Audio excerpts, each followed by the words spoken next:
it chapter by chapter, one bite at a time.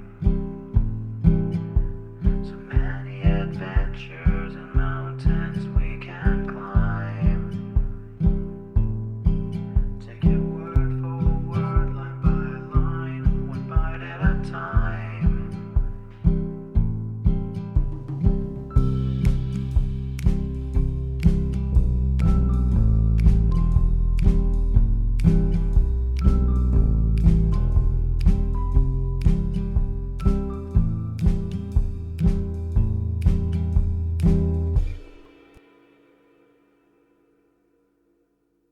Welcome to Bite at a Time Books, where we read you your favorite classics one bite at a time. My name is Bree Carlile, and I love to read, and wanted to share my passion with listeners like you. If you want to know what's coming next and vote on upcoming books, sign up for our newsletter at biteatatimebooks.com. You'll also find our new t-shirts in the shop, including podcast shirts and quote shirts from your favorite classic novels. Be sure to follow my show on your favorite podcast platform so you get all the new episodes. You can find most of our links in the show notes. But also our website, biteatatimebooks.com, includes all of the links for our show, including to our Patreon to support the show, and YouTube, where we have special behind the narration of the episodes. We're part of the Bite at a Time Books Productions Network.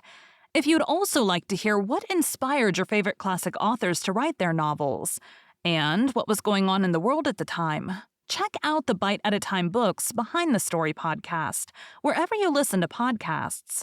Please note, while we try to keep the text as close to the original as possible, some words have been changed to honor the marginalized communities who've identified the words as harmful, and to stay in alignment with Bite at a Time Books' brand values. Today we'll be continuing Great Expectations by Charles Dickens. Chapter 6.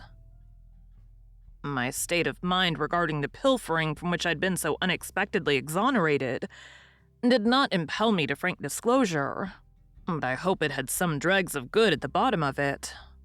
I do not recall that I felt any tenderness of conscience in reference to Mrs. Joe, when the fear of being found out was lifted off me, but I loved Joe. Perhaps for no better reason in those early days than because the dear fellow let me love him, and as to him, my inner self was not so easily composed. It was much upon my mind, particularly when I first saw him looking about for his file, that I ought to tell Joe the whole truth. Yet I did not, and for the reason that I mistrusted that if I did, he would think me worse than I was. The fear of losing Joe's confidence, and of thenceforth sitting in the chimney corner at night staring drearily at my forever lost companion and friend, tied up my tongue. I morbidly represented to myself that if Joe knew it, I never afterwards could see him at the fireside feeling his fair whisker, without thinking that he was meditating on it. That if Joe knew it, I never afterwards could see him glance, however casually, at yesterday's meat or pudding when it came on today's table, without thinking that he was debating whether I'd been in the pantry.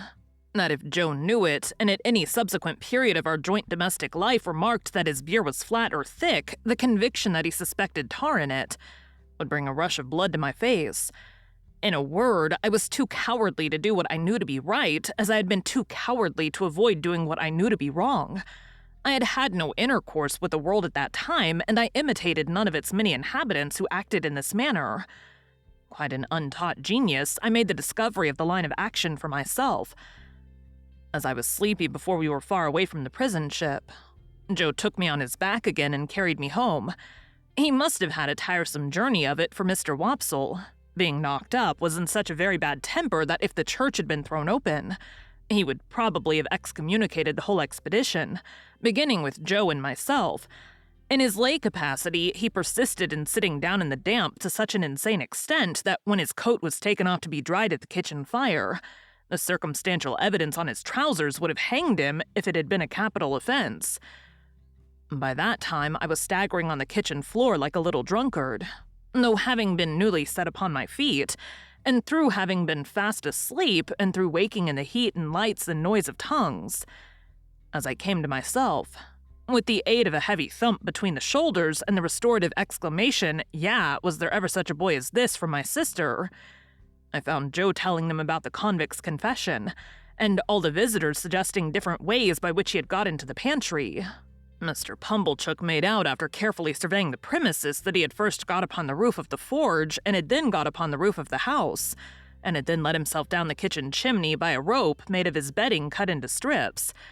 And as Mr. Pumblechook was very positive and drove his own chaise cart over everybody, it was agreed that it must be so. Mr. Wopsle indeed wildly cried out, "No!" with the feeble malice of a tired man. But as he had no theory and no coat on, he was unanimously set at naught. Not to mention his smoking hard behind as he stood with his back to the kitchen fire to draw the damp out, which was not calculated to inspire confidence.